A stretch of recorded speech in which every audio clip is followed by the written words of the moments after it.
আমার তো ক্ষমতা হারানোর কিছু নাই ভাই, আমি তো ইতিমধ্যে শহীদ, ফ্যাসিবাদ ফিরে আসলে আমার ফাঁসি হবে, সুতরাং আমি এরকম রেডিক্যাল ডিসিশন তো নিতে পারবো।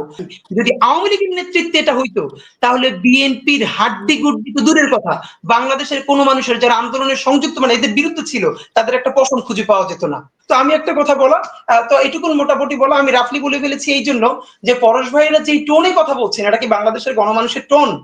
আওয়ামী লীগের অফিস পুরে বাংলাদেশে, আমি বারবার বলছি আবার বলি, 15 দিনে গত 21 শতাব্দীতে একমাত্র ফিলিস্তিন ছাড়া, ইসরায়েল যেটা ফিলিস্তিনি করে, 15 দিনে প্রায় 2000 মানুষকে শহীদ করে ফেলা, লাশ মানতে, যেই মারা গেছে আধা ঘন্টা হয় না, এই পুলিশের গাড়িতে লাশ জীবন্ত মানে পুড়িয়ে ফেলা লাশগুলোকে, ভিডিওতে ভাইরাল হয়েছে। এই ঘটনার পরেও, এবং এরকমটা হয়েছে আপনি গত 21 শতাব্দীতে, যে প্রকাশ্য ক্যামেরার সামনে একমাত্র ইসরায়েল যেটা ফিলিস্তিনি করেছে, আপনি দ্বিতীয় বিশ্বযুদ্ধের পর আপনি এরকম একটা দেশ পাবেন না যে এরকম লাশ পুড়িয়ে ফেলছে, এরপরে গণকবর দিচ্ছে। সেই দলের অন্তত বাংলাদেশে 5 তারিখ থেকে 8 তারিখের মধ্যে কম করে 10,000 মানুষ যদি বাংলাদেশের জনমানুষের আক্রমণের শিকার হয়ে মরে যেত লাঠি পেটায়, তাহলেও তার জাস্টিফিকেশন হতো না, মানে কেউ কিছু বলতো না। আপনি ভাবেন বাংলাদেশের মানুষ কতটা সহনশীল, হেলিকপ্টার থেকে গুলি করে মেরেছে, এমন কোন প্যাটার্ন নাই যে প্যাটার্নে মারে নাই, লাশ গুম করেছে। এরপরেও আওয়ামী লীগের 5 জনও কি মারা গেছে 5 তারিখ থেকে 8 তারিখ? আপনি বলতে পারবেন? তো আপনি তো এই যে বিরাট সহিষ্ণুতা, এরপরে আওয়ামী লীগ এখন বারবার বিনিয়োগ করছে, প্রত্যেকটা আন্দোলনে আমরা ভিতরে গিয়ে দেখি সেখানে ফাইন্যান্স করেছে আইদার আওয়ামী লীগ, অথবা সেখানে তারা উপস্থিত আছে। এই যে আপনি দেখতে না চাওয়ার আকাঙ্ক্ষা, ভাই আপনি আওয়ামী লীগের কাছ থেকে টাকা নেন করেন, এটা আপনার ভিন্ন ব্যাপার, কিন্তু এটাকে এভাবে আপনি যে তাদের আওয়ামী লীগের অফিসের ইট খুলে নিয়ে যাওয়ার কথা মানুষের, অথচ তাদের বিল্ডিং পুরো রয়ে গেছে। পরশুও দেখেছেন তারা সেখানে এসে মোটরসাইকেল নিয়ে একটা 5 মিনিটের মিছিল করে গেছে।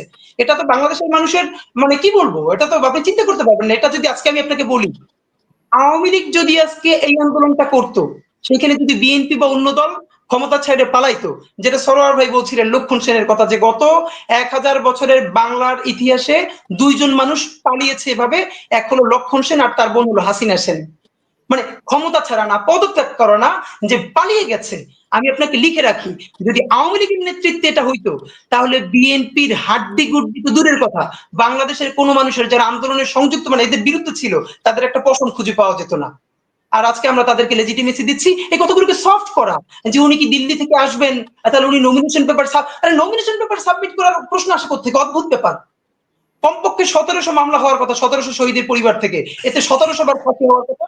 আওয়ামী লীগের বিনা ভোটের এমপি, বিনা ভোটের মন্ত্রী থেকে সবার প্রত্যেকে শুরু করা। আপনি রিকনসিলিয়েশনের কথা বলবেন, রাইট?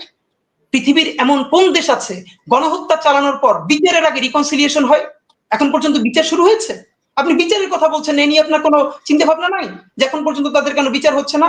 আমি একটু জোরে কথা বললাম, আমি দুঃখিত এটার ব্যাপারে। তো আমি 2-1টা ব্যাপারে রেসপন্স করে এখানটা শেষ করব। আমাদের স্যার বলছিলেন যে আমলাদের ব্যাপারে, দেখেন ইতিমধ্যে যেটা ওপেন সিক্রেট সবাই জানে, বিউরোক্রেসি ইজ নট ফাংশনিং। একদম সত্য কথা, আমলারা কাজ করছেন না।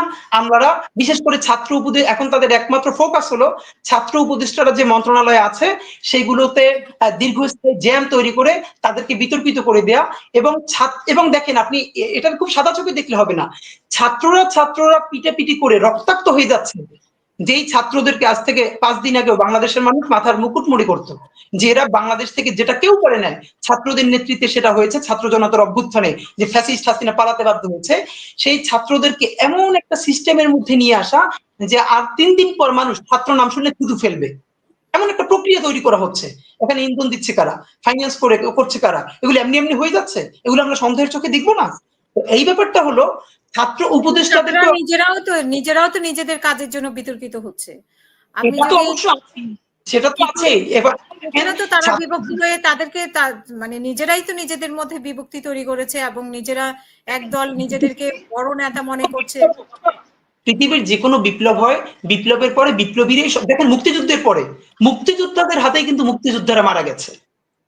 মুক্তিযোদ্ধারাই কিন্তু মুক্তিযোদ্ধাদেরকে মেরেছে, এরকম তৈরি হয়েছে। তো বিপ্লবের পরে বাংলাদেশে তো মূলত আমরা বিপ্লব করতে পারি নাই, আমরা একটা অভ্যুত্থান করেছি। সেটাকে বিপ্লবের পথে নিয়ে যাওয়ার জন্য আমাদের একটা দীর্ঘ জার্নি আছে, সেই জার্নির মধ্যে আমরা এখন নাই। বিপ্লবী সরকার তো আমরা করতে পারিই নাই, আমরা অভ্যুত্থানের স্পিরিটওয়ালা একটা সরকারও গঠন করতে পারি নাই। বরং সে দুঃখ তো আর বলে লাভ নাই, যেটা বিভিন্ন টকশোতে বারবার ধরে বলেছি। এরপর কি আমরা ছেড়ে দিব? না, কারণ আমরা যেটা বারবার কথা বলেছি, এই উপদেষ্টা পরিষদে কারা আছে আপনি পারলে বলেন তো, মাত্র 3 থেকে 4 জন ছাড়া। ছাত্র উপদেষ্টা 3 জন, আদিলুর রহমান শুভ্র একজন 4 জন, আর ডক্টর ইউনূস একজন 5 জন ছাড়া বলেন তো একজন মাত্র যারা হাসিনা আমলে ভিকটিম ছিল, অথবা আজকে যদি এই সরকার পড়ে যায় এই উপদেষ্টা পরিষদে কার কার ফাঁসি হবে? একমাত্র ডক্টর ইউনূস সাহেব নিজে ভিকটিম ছিলেন, ছাত্র উপদেষ্টারা, আর আদিলুর রহমান উনি আওয়ামী লীগের আমলে প্রচন্ড নির্যাতনের শিকার হয়েছিলেন। তো এই উপদেষ্টা পরিষদকে মানুষ তো তাদেরকে দিতে, এখানে তো বিপ্লবী সিদ্ধান্ত নিতে হবে, র্যাডিক্যাল সিদ্ধান্ত নিতে হবে। কে নিবে ভাই? নিতে পারবে সে যে এই সরকার যদি ফেল করে, কোনোদিন যদি সেই ফ্যাসিবাদ ফিরে আসে, তাহলে আমার ফাঁসি হয়ে যাবে। সুতরাং মরে যেহেতু যাবই, তাহলে বাংলাদেশের মানুষের জন্য একটা চূড়ান্ত ফাইট দিয়ে যায়।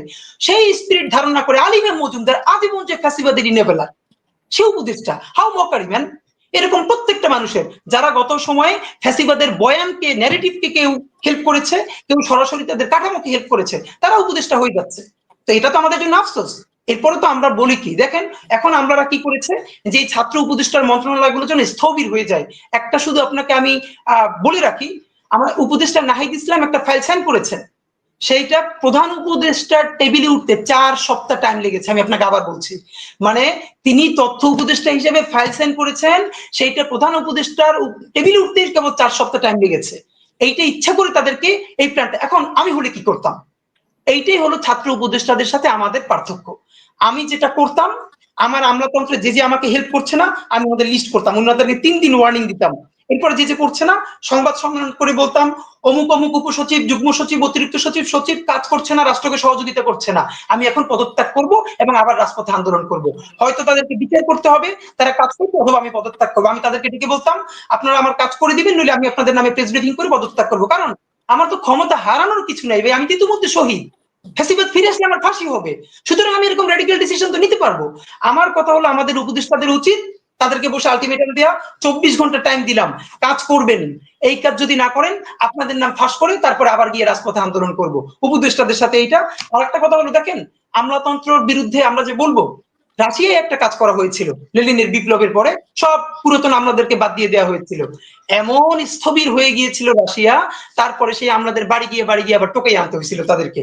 তো এখন আমরা জানি গত 17 বছরে সচিব থেকে চৌকিদার প্রত্যেকটা নিয়োগ হয়েছে out and out Awami League না, ফ্যাসিবাদের সব থেকে নিকৃষ্ট দালালদেরকে।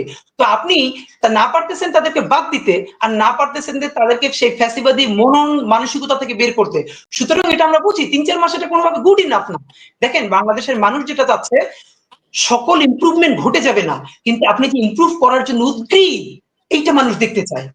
আমি যখন কারণ কোন সেনাপতির অধীনে যুদ্ধ করতে চাই, তখন আমি সবসময় চাইবো না আমার সেনাপতি জিতুক, কিন্তু আমি যোদ্ধা হিসেবে দেখতে চাই আমার সেনাপতি আমাকে মাঠে রেখে মনে প্রাণে যুদ্ধ করছেন এবং আমাকে রেখে পালাচ্ছেন না। এইটা দেখেই আমার শান্তি।